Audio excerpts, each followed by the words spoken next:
noches a todos, empezó TN Central. Hoy con muchísimos temas vamos a hablar de la precandidata de Unidad Ciudadana, Cristina Kirchner, y sus problemas legales. Uno que todavía ella tal vez no sepa, pero lo vamos a presentar nosotros. Es una denuncia muy fuerte en medio, hace poco, de las investigaciones judiciales sobre los hoteles en los que se investiga si lavó dinero de la corrupción. Ella traspasó de forma secreta la administración de un hotel para esconder a uno de sus principales socios que está procesado por lavado de dinero. Además, vamos a contar y extender algo que publicó el diario La Nación, las primeras facturas entre los Kirchner y Cristóbal López. Ahí la estamos viendo. ¿Cuál es la particularidad? Esa factura es de los Kirchner a Cristóbal López por el uso de los espacios comunes del complejo Madero Center, donde increíblemente los Kirchner ya tenían un departamento y pagan 250.000 pesos a Cristóbal López o a una empresa de Cristóbal López con dueños desconocidos para utilizar las amenities de ese edificio. Sí, recordemos que los Kirchner le alquilaban departamentos a Cristóbal López en Los Sauces. Acá es la factura que cuando Cristóbal va y les paga por este uso particular que hace Nico, le emite Los Sauces para blanquear este pago. Después vamos a dar más detalles de cómo fueron los métodos de pago. Es información que, como decíamos recién, la reveló recién Walcon Adamona del diario La Nación y que tiene un poco que ver con lo que hablábamos de los negocios de la familia Kirchner. Sí, te vamos a contar cómo Cristina transfirió en secreto la administración de uno de sus hoteles para eludir a la justicia y poder cobrar dinero en medio de sus embargos. Lo va a contar acá también Silvina Martínez, una de las denunciantes. Ahora vamos a otro tema.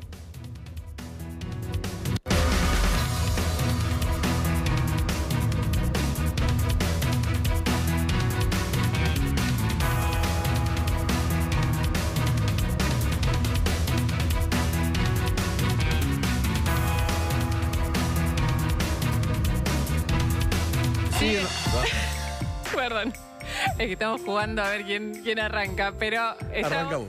Arranco yo, porque vamos a hablar de un tema serio y un tema que pareciera no todos los días, pero todas las semanas genera una noticia, que es el tema de la seguridad oficial. Por alguna razón que todavía se está determinando, hay ya varias, está judicializado, pero también hay varios cuestionamientos internos. Fíjense esa imagen.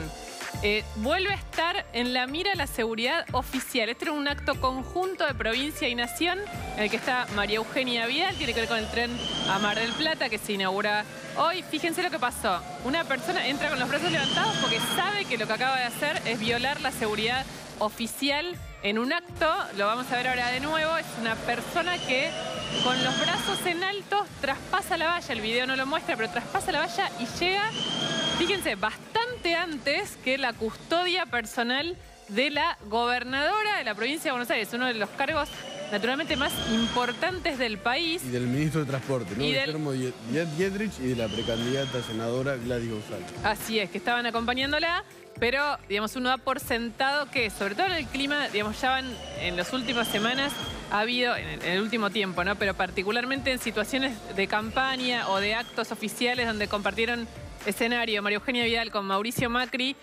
pedradas, situaciones complicadas, insultos. Se supone, ahora vamos acá con Franco Mercuriali a contar los antecedentes y a aportar más información, que la preocupación, una de las preocupaciones más grandes que tienen que tener quienes cuidan a la gobernadora y al presidente es esto, es su seguridad, porque está viendo situaciones complejas. En este caso es una persona que le dejó una carta, digamos, no corrió ningún riesgo. Es un poco como el caso del auto que contamos el otro día en la Casa Rosada, que era una persona que no estaba bien psicológicamente, pero en principio, si este señor hubiera querido hacerle algo a la gobernadora, lo hubiera logrado.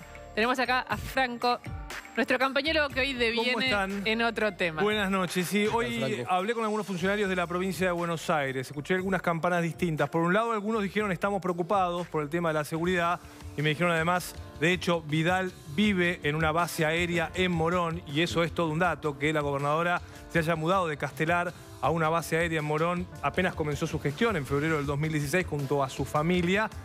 Con lo cual sí hay preocupación. Por otro lado, sobre todo desde el área de seguridad, me dijeron no, la seguridad está funcionando bien. Lo que ocurrió es que una situación puntual en Mar del Plata donde no se previó un grupo de la UOCRA, por ejemplo, que estuvo muy cerca de Vidal cuando llegaron con el tren, y no se chequeó tampoco la cantidad de periodistas y de gente que había en el lugar. Por suerte no pasó a mayores, pero marca un episodio más de algunas situaciones que viven los funcionarios nacionales y provinciales. A Macri ya le viene ocurriendo muy frecuentemente. En casi cada acto que va, escrachado. Bueno, en uno con Vidal en Mar del Plata se está por determinar qué es lo que pasó. Hoy se movió en una camioneta blindada Macri, por ejemplo, en una Toyota eso es una decisión nueva que habían tomado hace tiempo. Llevó su tiempo licitar, digamos, la compra. Digamos, fue muy complejo todo el engranaje hasta llegar a esta camioneta blindada que finalmente está utilizando el presidente de la Nación. Si les parece, repasamos algunos de los episodios de que llegó el Cambiemos al poder. El 27 de febrero,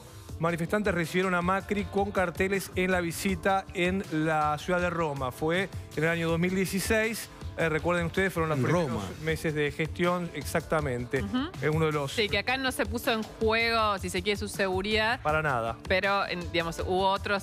Digamos, algunas de estas situaciones que son más políticas fueron escalando en violencia, ¿no? Exactamente. Esta fue una de las situaciones. Vamos a otras imágenes.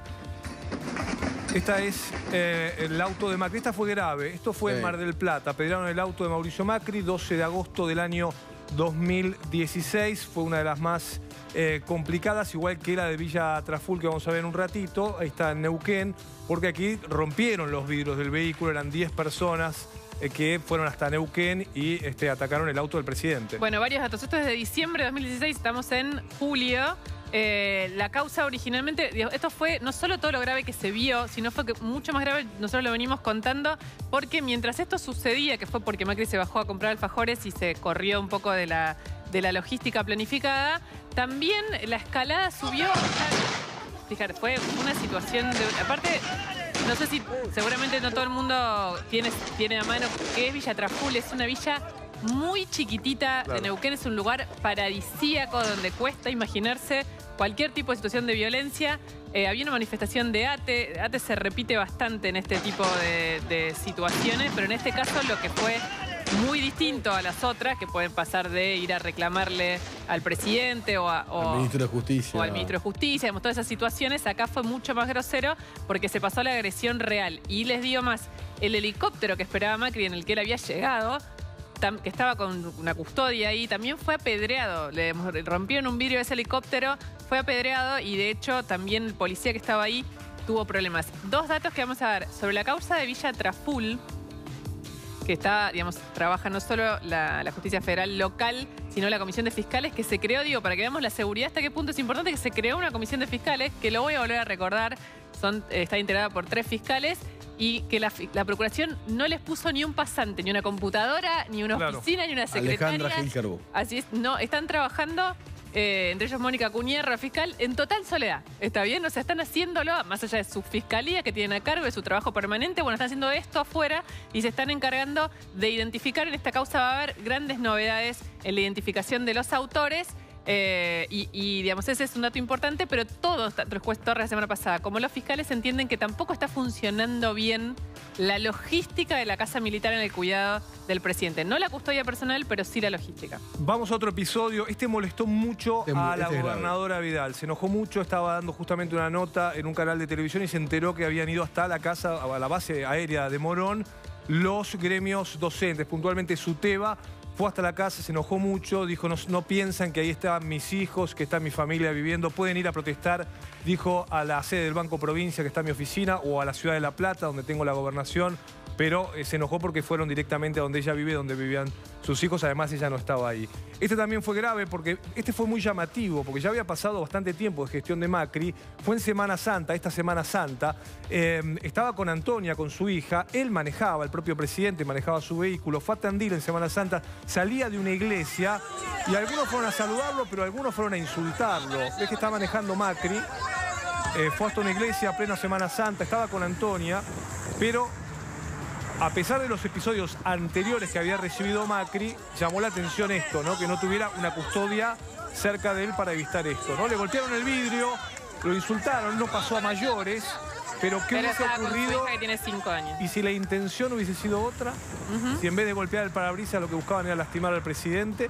Y llamó la atención aquí cómo se manejó la custodia presidencial. Y otra vez UTEBA, ¿no? Y ese es un dato, sobre todo el gremio que más agredió a Mauricio Macri. Esto pasó en Tigre, en un acto donde fue con María Eugenia Vidal, fueron a una librería. Apenas salen de la librería, reciben la protesta, en este caso, del gremio de SUTEBA, que después argumentó que había sido espontáneo de los propios docentes que pertenecen a SUTEBA y que no estaba nada armado porque ellos no sabían que Macri iba justamente a esta librería. Y este fue el reciente, Luciana, el auto que estuvo en la Casa Rosada. Que un dato más que vamos a agregar, la causa tiene el juez Sergio Torres. La semana pasada contamos cómo el juez alertó a la propia Casa de Gobierno diciendo mejoren los mecanismos de seguridad. Y un dato que parece increíble. Estas imágenes que vimos, las vimos porque la AFIP tiene cámaras de seguridad. El perímetro de la Casa Rosada, por la Casa Rosada, no tiene las cámaras de seguridad funcionando. Digamos que cubran esta zona. Algo que uno creería impensable. Donde está entrando es Balcarce 50. Es increíble. Es la entrada, pero parecería impensable. Él entra por Balcarce 24, pero Balcarce 50, que la dirección simbólica, es ahí. Es ahí, exactamente. Y que en la Casa Rosada, ¿qué decían? Cuando a partir de este conflicto, que van a acelerar las licitaciones que ya tenían abiertas y que están como en curso y demoradas, que tienen que ver con las cámaras y cuestiones vinculadas a la seguridad. Parece increíble, pero lo cierto es que esto pudo pasar. Y hoy se repitió. Hoy se repitió. Gracias, Franco. A ustedes.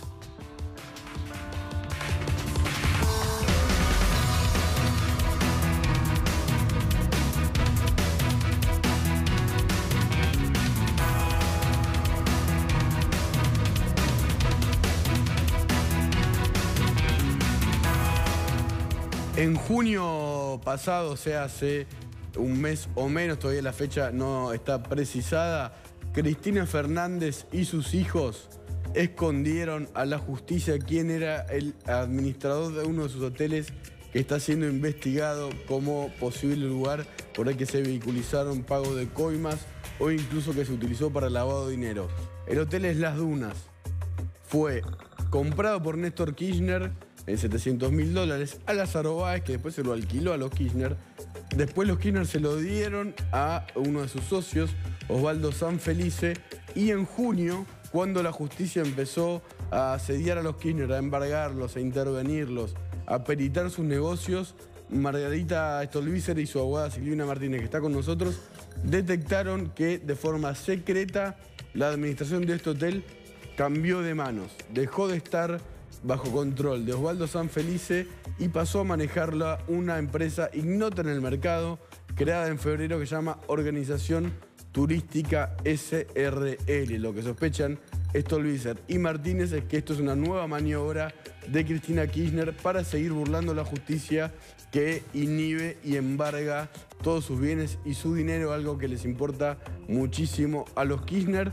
Hoy Stolbizer y Martínez presentaron esta denuncia en al menos 2 juzgados y es probable que además lo lleven a la Cámara Federal, donde se va a determinar la suerte de la causa Los Sauces, en la que Cristina Kirchner está procesada como jefa de asociación ilícita. En esa Cámara, el camarista Eduardo Freiler quiere voltear la causa Los Sauces. Veremos si con esta nueva información, que es grave, va a poder. Vamos a hablar con Silvina Martínez, que es la denunciante de este caso, entre otros, junto a Stolbizer. Ahí viene Nicolás, está llegando, viene caminando tranquilo. Sí, a ver si me caigo. ¿Cómo va, Silvina? ¿Qué tal? ¿Cómo están? ¿Qué tal? ¿Qué es esto? Bueno, la verdad que a nosotros siempre nos sorprende que podamos encontrar nuevas maniobras para burlar a la justicia. Recordemos que nosotros le informamos a la justicia cuando todo el patrimonio líquido, el dinero en efectivo de los Kirchner terminó en las cajas de seguridad de Florencia Kirchner. Lo alertamos en ese momento, se encontró y está embargado. Alertamos cuando Cristina se había sacado todos sus bienes de su nombre y se lo había pasado a sus hijos a raíz de los embargos que estaba sufriendo.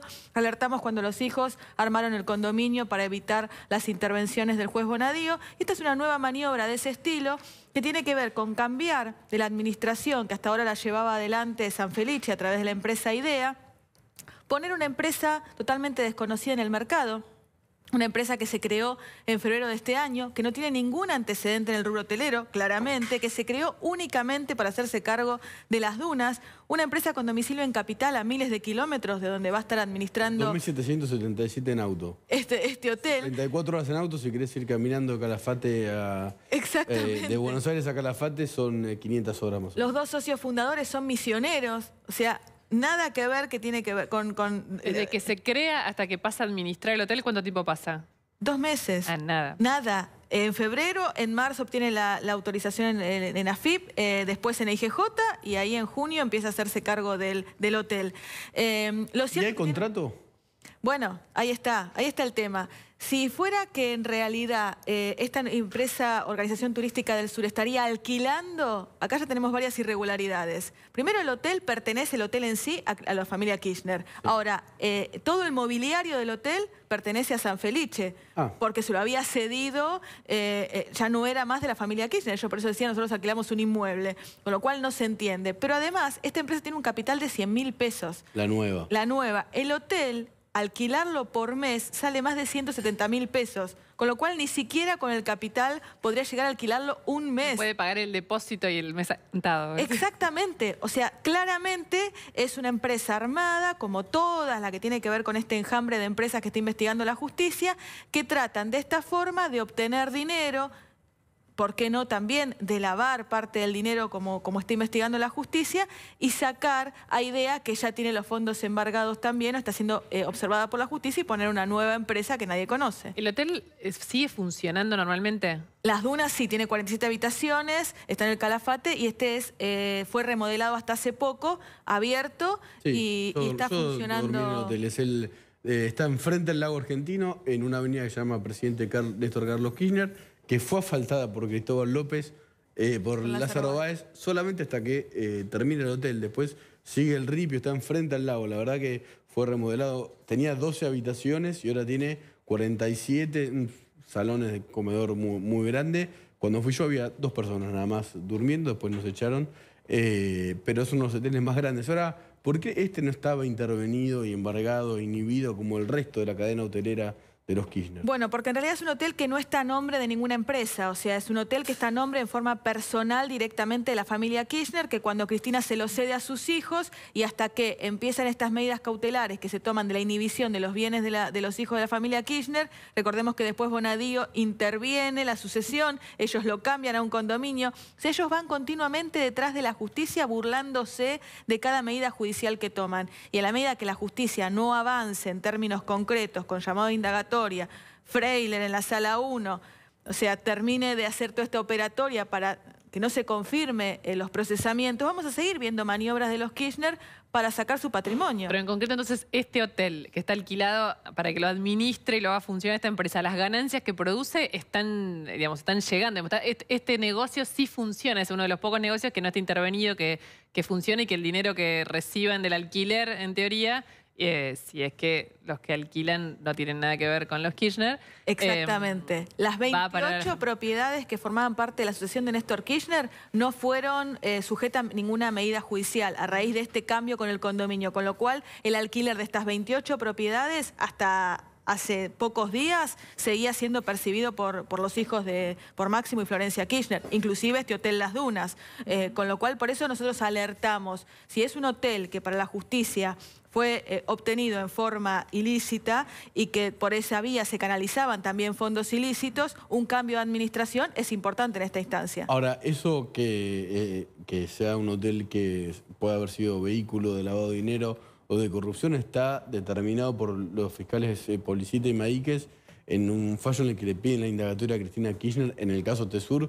que es el caso de los hoteles K denunciado por Stolbizer y por usted. Exactamente, y pocos días después que los fiscales piden la indagatoria de distintos miembros de la familia Kirchner, donde describen esta operatoria que hicieron con Las Dunas, es que cambia la administración y aparece esta empresa totalmente fantasma y desconocida para el mercado hotelero, siempre atrás de una maniobra o una medida judicial, de una maniobra de los Kirchner para evadir esa medida judicial. ¿Recuerda qué es lo que dijeron Policita y Maíquez sobre este hotel en particular? Sí, que había sido adquirido en misma forma que el Alto Calafate a los fines de canalizar el dinero de la obra pública que primero había sido administrado, comprado por Cani Costilla, después trasladado a esta empresa Valle Mitre, que había sido ampliado por estas empresas de Lázaro Báez y que continuamente se había introducido flujo de dinero que provenía de la obra pública, de la corrupción de la obra pública. Y perdón, y de hecho lo que decía Nico recién es la calle, la pavimentó Lázaro Báez hasta el hotel. Hasta el hotel, sí. Después es Ripio. Exactamente. El hotel está en la calle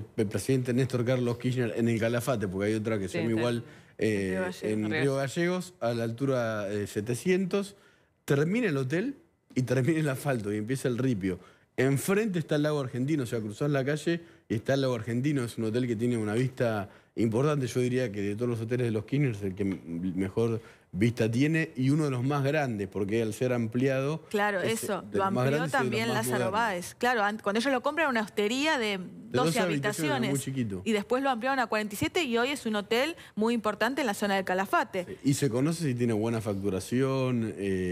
Para que los fiscales digan eso, ¿es que ya indagaron sobre el tema o todavía no? No, claro, indagaron. Esto es lo que surge del peritaje que se hizo en la causa y claramente la facturación de las dunas era exactamente igual a lo que ocurría con el Alto Calafate. Era un hotel totalmente fantasma que no tenía, a diferencia del Alto Calafate, acá no se hospedaba, digamos, los miembros de la tripulación de aerolíneas, pero todo lo demás era igual. Se alquilaban habitaciones a través de Lázaro Báez, habitaciones que nunca eran utilizadas. Exactamente. Y tenía un flujo de dinero continuo que tenía que ver con esto, como Valle Mitre recibía dinero de las constructoras que ganaban obra pública, lo mandaba a los hoteles y terminaba en definitiva en las cuentas bancarias de la familia Kirchner. Hoy los Kirchner, aparece atrás de ellos una nueva empresa, tal como sucedió con IDEA, con Valle Mitre, con las demás empresas que fueron investigando la justicia, para hacerse cargo de este hotel y una vez más burlar las medidas judiciales.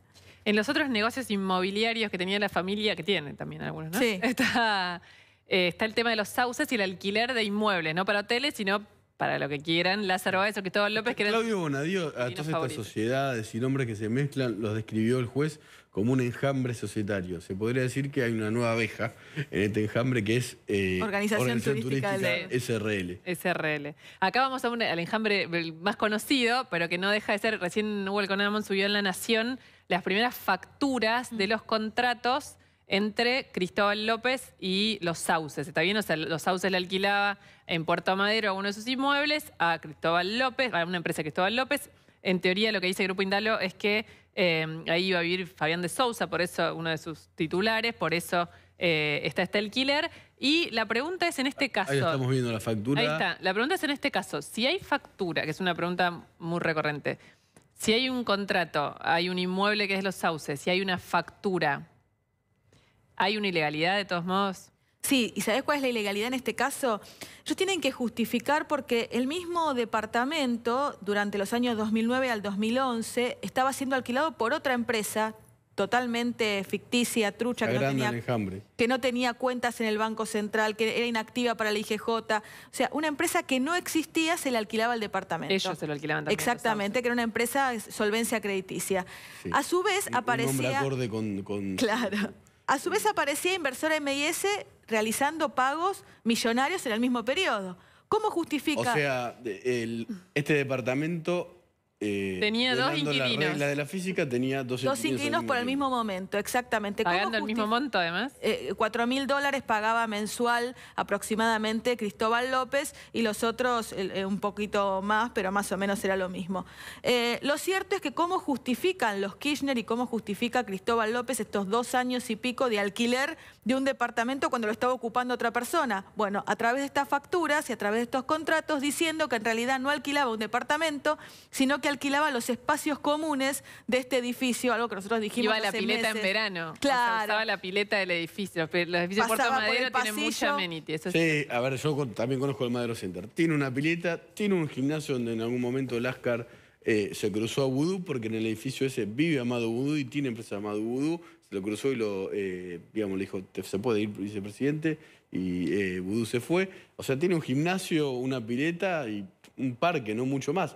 Por eso, en la factura lo que estamos viendo es que Cristóbal López le hubiese pagado, le habría pagado 256.000 pesos a los Kirchner. Obviamente, la sospecha judicial es que le estaba pagando por el alquiler o por el alquiler del departamento o estaba vehiculizando algún tipo de devolución de favores porque Cristóbal López es un empresario muy beneficiado por los Kirchner en concesiones de medios, viales, de juego, de petróleo, de... Cualquiera de nosotros que alquile un departamento sabe que es imposible que vos puedas alquilar en forma separada los espacios comunes. Sí, o los yo nunca amenities. lo vi. Ellos acá en la defensa que hacen dicen eso, dicen que era como lo primero que se... que es raro, ¿no? Que lo primero, leo porque es raro el argumento y no lo puedo tomar todavía, pero lo que dicen es que lo primero que se paga es el acceso al business center, que el departamento cuarto D, que es en cuestión el de la factura, se alquilaba para que lo usara de Sousa. No dice nada sobre esta correlación, coincidencia de alquileres en el mismo momento. Y dice, pero primero se pagó los espacios comunes, que era el acceso al business center, que igual bastante, perdón, ¿no? Pero $4.500 mensuales para el acceso a un business center es el business center. No, pero vamos a decirlo, acá hay otra cosa. Cristóbal López tenía además un departamento en el mismo complejo, que es el mismo complejo de Puerto Madero, donde funcionaba en ese momento la Rosadita. Con lo cual él podía acceder, o sea, estaba pagando por algo Fabián se ve que no. Que podía acceder. Bueno, claramente lo que lo pagaba era la empresa y era algo que no existe en la realidad, no existe en la práctica este tipo de contrato de locación por algo separado que no tenga que ver el departamento. De hecho, los espacios comunes no se pueden alquilar, por eso son espacios comunes. Sí, es muy raro, yo nunca vi que no es que no existe, no tiene la figura legal para poder hacerlo. Además de un complejo donde uno ya tiene un departamento. Es interesante que sea la empresa de los Kirchner, Los Sauces, que la alquila a el Grupo Indalo a través de una de sus compañías que se llama Inversora M&S, que es con la que Cristóbal López compró la mayoría de sus compañías y en la que trabaja una familiar de los Kirchner. Exactamente, Romina Mercado, claramente. No solamente Romina Mercado es la sobrina de la expresidenta Cristina Fernández de Kirchner y es quien aparece como nexo entre Cristóbal López con determinados puestos en el Estado, en determinadas empresas de la presidenta, tiene un rol muy importante, por eso es fundamental el cargo de Romina Mercado. No es la única que está ligada tampoco del entorno de los Kirchner a Cristóbal López. Y la Inversora M&S tiene buena parte de su paquete accionario con dueños desconocidos. Una parte es de Cristóbal López y del Grupo Indalo y otra buena parte, y esto fue admitido por el Grupo Indalo, tiene dueños desconocidos que van a una sociedad de Panamá y de Panamá se van a Estados Unidos, a Nevada. El 70% de la inversora M&S está a nombre de empresas extranjeras offshore que nadie conoce quiénes son sus dueños o sus beneficiarios en ese caso. Una pregunta, por ahí, lo sabes o por ahí no. En la investigación judicial, ¿hay algún dato sobre quién vendió a Madero Center? Digo, porque es una coincidencia muy grande que en ese edificio se concentró, no, pero la Rosadita, los departamentos, es la inversión inmobiliaria en capital más grande que tienen los Kirchner, Cristóbal López, digamos, es como si de repente salió Vudú. Vudú alquiló 2 departamentos. El primero lo alquiló, dejó de pagar el alquiler, se tuvo que ir y alquiló otro. Está bien, pero se convirtió... En el caso de los Kirchner y a través de la empresa Los Sauces fue la propia constructora. La que les ofreció. A través de un fideicomiso que construía este edificio que termina vendiendo los departamentos que termina adquiriendo y las cocheras. Cristina, desconozco en el caso de los demás. Lascar, digamos. Claro, de los demás, pero en este caso fue directo por parte de la constructora. También si empezamos a analizar la compra... Es un edificio que fue construido por el Banco Macro. Por el Banco Macro de Jorge Brito, ¿no? Y también tiene oficinas las empresas de Amadou Vudú y de su socio, el millonario repentino Núñez Carmona. Por algo se llamaba ese lugar la Rosadita. Volviendo a la primera denuncia, la del traspaso de mando de los hoteles, ¿hoy ustedes presentaron esto como una denuncia formal en la justicia? Lo estamos acompañando en la causa Otesur, que es donde se investiga el tema de los hoteles, en Los Sauces, donde está intervenido el condominio, que sería el titular de este emprendimiento, y también lo más importante, ante la Sala 1 como un hecho nuevo. Es fundamental que la Sala 1, en el marco que tiene que estar analizando este recurso para ver si confirma o no el procesamiento en la causa Los Sauces, tenga en cuenta las maniobras que utilizan los imputados hoy procesados para evadir las maniobras de la justicia, con lo cual es fundamental a la hora de analizar el procesamiento y la confirmación de este procesamiento. Ustedes en la denuncia marcan que no hubo una sesión, según los papeles del Calafate, no hubo una sesión de la administración del hotel que era de los Kirchner, manejado por San Felice, a esta nueva empresa Ignota. Exactamente, tendría que haber sido una transferencia de fondo de comercio, algo que debe publicarse en el boletín oficial. Bueno, esto no ha sido publicado en el boletín oficial. Tampoco hay constancias de que la Municipalidad del Calafate haya autorizado a esta nueva Ignota empresa a administrar este hotel, que también debería haber sido publicado en el boletín oficial. Con lo cual, como siempre se manejan los Kirchner en el margen de la legalidad, aparecen y desaparecen las empresas sin ningún tipo de antecedentes en el rubro hotelero, haciéndose cargo de negocios millonarios. Hoy los Kirchner están recibiendo plata de sus negocios y de cuáles. Hoy están recibiendo plata de los 28 inmuebles que tienen a nombre de la sucesión, que ya no es más sucesión, sino condominio Máximo y Florencia Kirchner. Están recibiendo plata de los alquileres. Recibieron, y lo más importante, que lo recibieron durante todos estos meses, más de 6 meses, pero sin abrir ninguna cuenta bancaria. Todo el dinero que recibieron fue en efectivo, sin dejar rastros y para evitar precisamente que la justicia los embargue. Siguen con estas maniobras al margen de la ley. Sí, siempre me pregunto lo mismo, pero lo repetimos. ¿Alguna de todas las empresas de los Kirchner, o sea, tienen 4 hoteles en el Calafate, una inmobiliaria, entre otras cosas, funcionó alguna vez en modo regular? Nunca. Jamás, nunca, y no estamos viendo la excepción a esto. O sea, claramente... En medio de la investigación... En medio de la investigación aparece una nueva empresa en forma totalmente irregular, o sea, sin el capital suficiente, haciéndose cargo de un emprendimiento hotelero, ni siquiera para poder pagar el alquiler, mucho menos los empleados. Otra cuestión, todos los empleados estaban a nombre de IDEA. O sea, también debe existir una transferencia de los contratos de trabajo o un cese de una nueva contratación. Bueno, esta empresa aparece sin empleados tampoco, con lo cual... ¿Y los contratos de alquiler tampoco estaban bien? No, nada. Nada de la familia Kirchner estaba en forma legal. Bueno, es precandidata la señora Cristina Fernández de Kirchner a senadora por la provincia de Buenos Aires. La denuncia la hacen la otra precandidata por Frente a un País, Marita Stolbizer y Silvina Martínez, en 2 juzgados y en la Cámara Federal, eso es importante, ¿no? Donde Freiler, Eduardo Freiler, intenta está voltear... pendiente de resolución, esto, si confirman o no, tienen que resolver los procesamientos que resolvió el juez Bonadío en la causa de los sauces. Está pendiente, está peleado y complejo y oscuro el camino para que se resuelva. ¿Cómo están los votos? ¿Freiler? Estaría a favor de los 1-1 seguro. No, bueno, no importa. Es 1-1 seguro. Leopoldo Bruglia se votaría en contra de los Kirchner. El desempate, dicen las fuentes judiciales, queda en manos del señor Jorge Ballesteros. Bueno, que mire las facturas, Jorge Ballesteros, porque esto está en la causa judicial. Bueno. Gracias, Silvina. Gracias.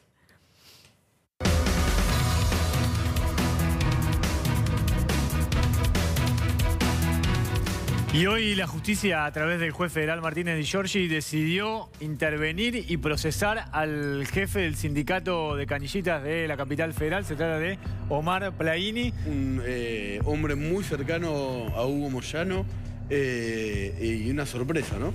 Sí, sobre todo porque nadie esperaba esta decisión. A ver, lo que hizo el juez Martínez Di Giorgi primero es darle intervención al sindicato a través del Ministerio de Trabajo. Es el Ministerio de Trabajo el que termina definiendo la intervención. Lo que hizo fue dar la orden para que intervengan. Lo procesó y lo embargó por 200.000 pesos. Todos nos preguntamos en el día de hoy, ¿era por qué? Bueno, hay una vieja causa del año 2013 de las elecciones del sindicato. Había graves irregularidades en la elección del año 2013 de la comisión directiva. Una línea interna del sindicato de vendedores de diarios y revistas de la capital federal directamente había hecho una denuncia, cayó en el juzgado de Martínez Di Giorgi. Martínez Di Giorgi empezó una investigación y hoy, bien temprano a la mañana, nos levantamos con el allanamiento a la sede en Venezuela al 2300, el procesamiento, el embargo en 200.000 pesos y esta comunicación al Ministerio de Trabajo de la Nación para que intervenga el sindicato de canillitas. A ver, hoy salió la CGT a decir prácticamente a rechazar esta medida, a respaldar a Omar Plaini. A Omar Plaini lo vimos hace pocos días en el acto de Arsenal con Cristina Fernández de Kirchner, en ese gran palco que denominamos como Comodoro Pi. Sí, el palco, digamos, el palco Pi, habíamos por antecedentes. Sí. Bueno, lo cierto es que estaba ahí junto a Hugo Yasky. Hoy la justicia decidió procesarlo, intervenir. A ver, la medida alcanza a Omar Plaini y al resto de la comisión directiva del sindicato. En principio, el único procesado es él, pero el resto de los integrantes de la comisión directiva quedó apartado del cargo. Es importante esto porque no es la primera vez que pasa. Estaba el caso de el Caballo Suárez. Claro, también es cierto que el presidente Macri en un momento empezó a hablar de mafias sindicales, señaló a algunos sindicalistas que no le gustaban, entre ellos Omar Viviani, que sí sonó la probation después del video diciendo, llamando a dar vuelta a los taxis en la huelga. Se intervino el sindicato del SOMU, ahí estuvo Gladys González, la actual precandidata a senadora por Buenos Aires de Cambiemos, y ahora le toca al sindicato de los canillitas. Voy a hacer un poco de memoria, no sé si anteriormente, creo que el único caso fue el de Juan José Zanola, ¿no? El de los bancarios, claro, que también por la mafia fue preso por la mafia de los medicamentos intervenido. Bueno, ahora le tocó el turno a Omar Plaini con un procesamiento, un embargo y la intervención. Habrá que ver quiénes son las autoridades que designa el Ministerio de Trabajo para que sigan al frente de esta normalización del sindicato. Lo que había era irregularidades en la elección, digamos. Lo que decía la oposición en esa denuncia que hizo en aquel momento. ¿Que votaron muertos? Era que votaron personas que no existían o personas que habían fallecido en la elección, digamos. Afiliados truchos que figuraban... Trucharon las afiliaciones del sindicato. Esa era en particular la denuncia de la línea interna de Plaini. Sí, también en su momento otro de los grandes secretarios generales de la CGT que había caído en desgracia fue José Pedraza, que fue preso cuando fue procesado como jefe de asociación ilícita, igual que Cristina, pero por otro tema, por la muerte de Mariano Ferreira. Pero no es habitual que un secretario general del poder de Plaini sea desplazado de su gremio y sea intervenido el gremio. En el caso del SOMU había un interés particular de Mauricio Macri, acá se desconoce, fue una determinación de la justicia, pero Macri habló puntualmente de mafias sindicales en un acto en la Casa de Gobierno y está enojado, esto me consta, con muchos de los viejos y históricos secretarios generales que integraron la CGT y ahora también la CTA, ¿no? Y de hecho hay un montón de sindicalistas que tienen causas abiertas en los tribunales. Esta era una de ellas, en el caso de Omar Plaini. Remarcamos esto, todavía no están las autoridades del Ministerio de Trabajo, va a suceder en las próximas horas. Y el caso de el Caballo Suárez, el Caballo Juan José Zanola, el de Pedraza, y hay que ver si hay otros uno más, ¿no? Que está avanzado, que es el de la UOM. El de la Unión Obrera Metalúrgica, Caló, y otros miembros de la comisión directiva que están investigados por lavado de dinero y por haber hecho maniobras irregulares con las finanzas de su sindicato, cuando se descubrió que uno de los miembros del sindicato estaba viajando a Uruguay con una valija con dinero, ¿te acordás? Bueno, después hubo un arrepentido que contó un poco cómo había una maniobra que tenía que ver con la obra social de la UOM, y ese caso también está en la justicia investigándose. Tal vez avance o tal vez no. Macri habló de mafias sindicales y de golpe los secretarios generales de la CGT históricos empezaron a caer. Eso es un dato.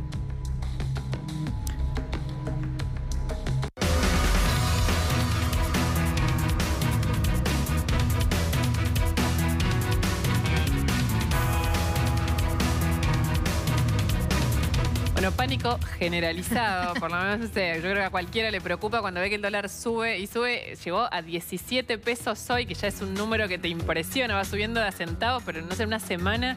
Está acá con Ceci Bufflet, que nos va a explicar por qué no para de subir y sobre todo, lo que creo que nos preocupa a todos es hasta qué punto esto nos va a costar en la comida, en la cotidiana, digamos, ¿cuánto nos va a afectar? ¿Cómo va, Ceci? ¿Cómo va?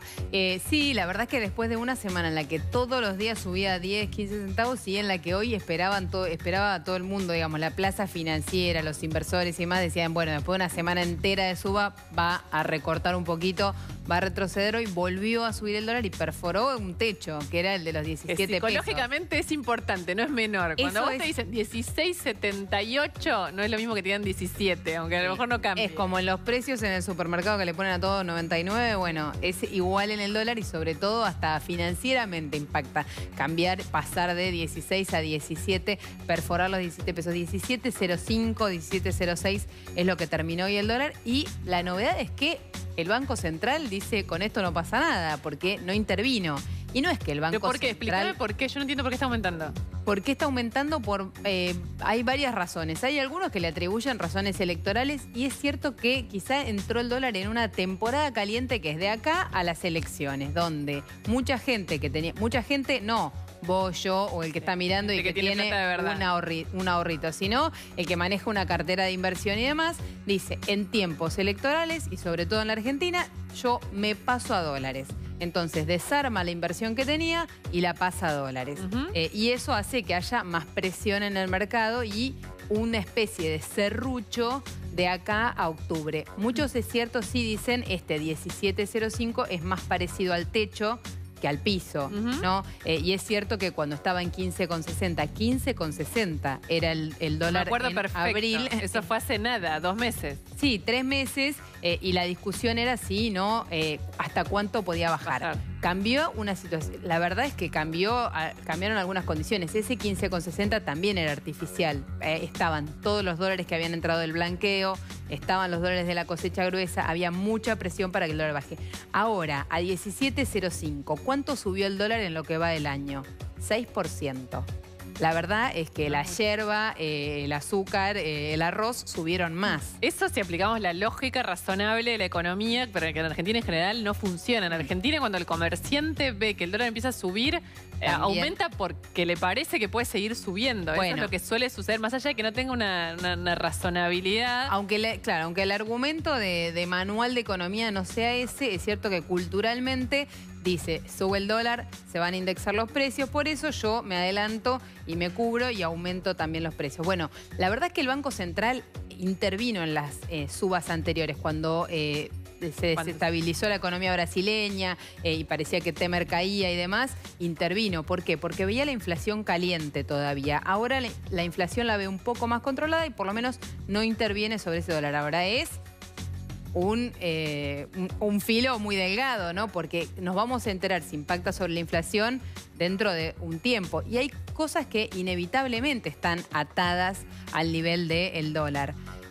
Bueno, todo lo que es importado, todo lo que tiene que ver con importado, los autos, las motos, los electrodomésticos, la tecnología, todo eso, si el dólar está a 17 y no a 15,60, debería ajustar precio. Pero también todo lo que tiene que ver con commodities, que ahí es donde pesa fuerte en el bolsillo, porque es alimentos, digamos. El trigo vale en pesos otra plata porque cotiza en dólares, y la harina vale otra plata porque cotiza en dólares. O sea, que entonces, el pan aumenta, claro, y todo lo que tiene, los fideos, todo lo que, exacto. Entonces tiene también un canal donde esa suba del dólar se puede meter, por ejemplo, con los precios de los alimentos, que es lo que además menos baja. En esta idea de que la inflación viene controlándose o viene bajando un escalón, la verdad es que los alimentos no se enteraron. Casi todos los meses están subiendo un poquitito por encima. No solo no bajan, sino que además siempre están como subiendo al tope de las subidas. Sí, y eso aparentemente es lo que pasa en junio. Hoy empezamos a ver los resultados de la inflación por las consultoras privadas de junio, y están todos entre 1,4 y 1,7. Es una inflación más baja porque salió del 2%, pero sigue siendo alta, y alimentos está más alto que ese promedio, ¿no? Y ahora entras en julio, donde, bueno, otro lugar, sector donde impacta el dólar, la nafta. Bueno, sí, claro, pero esto...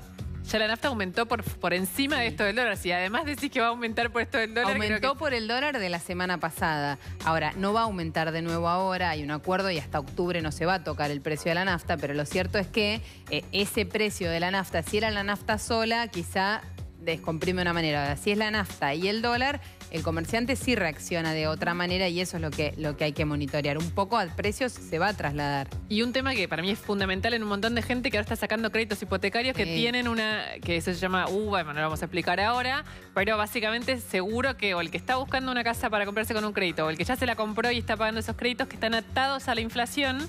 La pregunta es si el dólar impacta en esta inflación, esta tasa que pagan por el crédito. Acá hay dos cosas distintas para el que ya sacó el crédito y ya lo tiene y lo está pagando, y el que lo está por sacar. El que ya sacó el crédito no tiene problema.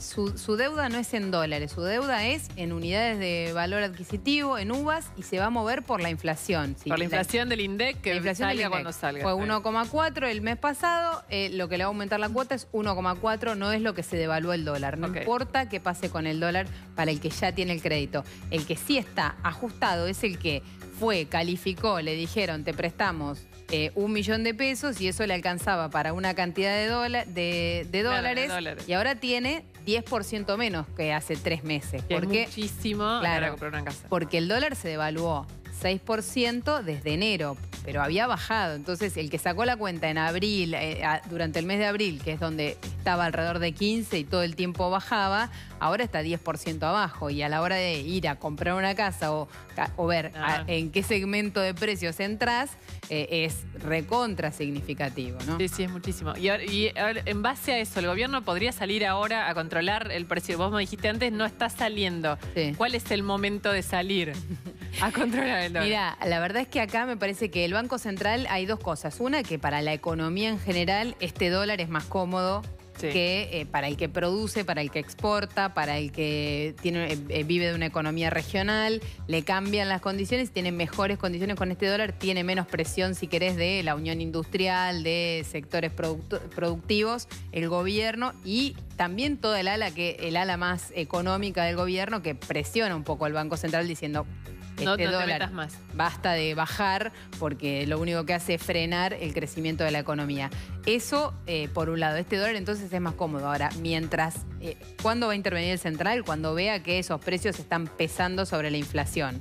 Si ve que no da la vuelta rápido, que no da la vuelta pronto, solo y demás, yo creo que va a intervenir. No va a dejar que pase una barrera de 17,50, por ejemplo. Es muchísimo, ¿no? Porque sí, igual es mucho en términos nominales porque vemos vemos los centavos y vemos que cambia de precio, pero la verdad es que es lo que te decía al principio. El dólar hoy sigue siendo el precio que menos aumentó de la economía. También por eso da este salto. Sí, porque hay mucha gente que sale a comprar porque cree que el dólar estaba barato a 16,50 o a 16,40 como estaba hace 10 días. Sí, pero ¿viste qué pasa? Yo eso lo sigo viendo. Eso decirlo vos que es ahora que sabés. Pero ahora si tenés plata para ahorrar, en general las inversiones son mucho más recomendables para que vos ganes plata en pesos que en dólares, aún con esto. Bueno, no.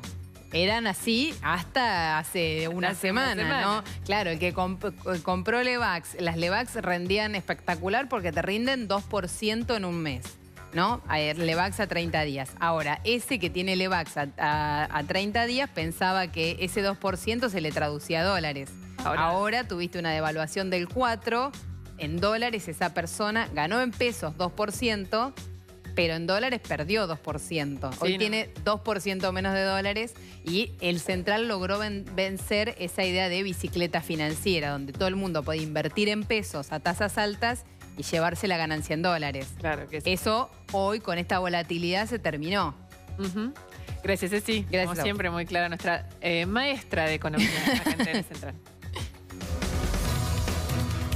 Un dato que tiene que ver con las elecciones, el ministro de Justicia, Germán Garabano, le pidió a la jefa de todos los fiscales, Alejandra Gil Calvó, que remueva al fiscal electoral de Córdoba, Senestrari, que había hecho declaraciones pidiendo el fin del gobierno de Macri. Él ya había sido movido de sus funciones que tenían que ver con las elecciones puntualmente, pero Garabano hoy en un escrito le pidió a Gil Calvó que directamente lo remueva de su cargo por considerar que había incumplido con las cuestiones éticas que tienen que, obviamente, normar la actitud y las declaraciones incluso de todos los fiscales.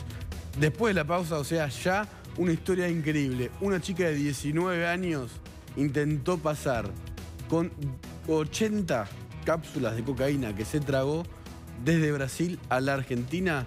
Ahora, después de la pausa, vas a ver qué es lo que le pasó.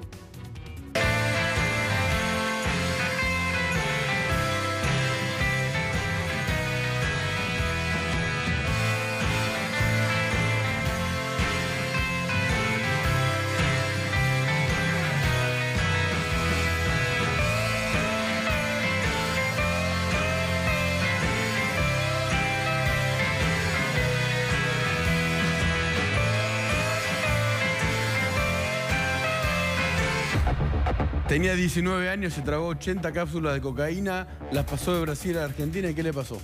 Se murió, Nico. Estamos hablando de Miriam Natalia Alencar da Silva, 19 años de edad. Llegó a la Argentina en un vuelo de Gol el 28 de junio. Tenía 80 cápsulas en su estómago. Venía con su hermana, que se llama Miriana. Venían las dos en un auto, las agarraron los narcos locales. ella se empezó a sentir mal y directamente Es fueron... lo que se llama el transporte mula. De mula, digamos. Eran 80 cápsulas de cocaína que tenía en el vientre, había ingerido esa cantidad de cápsulas.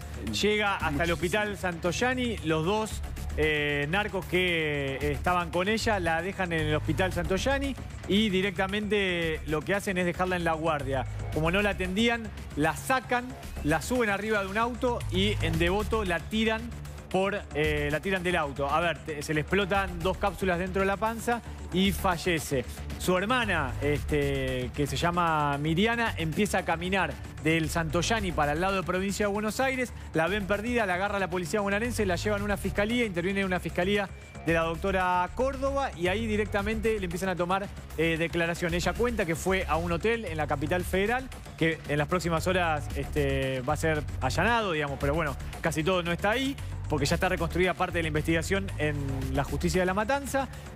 Hacen 2 allanamientos en un departamento donde estaban estas 2 personas que la conducían en el auto. Había una Ford F100 y ahí detienen a 2 personas, un ciudadano argentino y una persona de nacionalidad de Surinam, de 37 años. Son las 2 personas que estaban a cargo de estas 2 muchachas, de las cuales una fallece por la explosión de 2 cápsulas dentro de su estómago con cocaína. 80 cápsulas es una cifra muchísima increíble.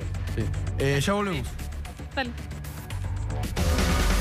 Qué gusto, Carlitos Balá, ¿eh? Yo cuando llego a mi casa le digo a mis hijos aquí, ¿llegó mamá?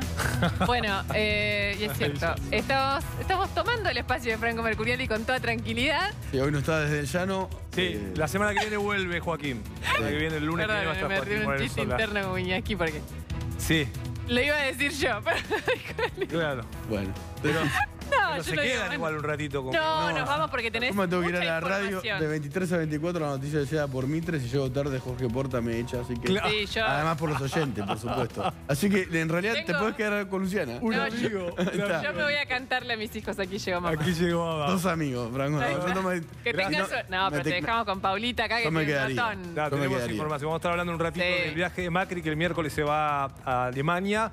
Una Gran reunión del G20 y además el encuentro que va a tener probablemente el viernes con la primer ministra británica Theresa May.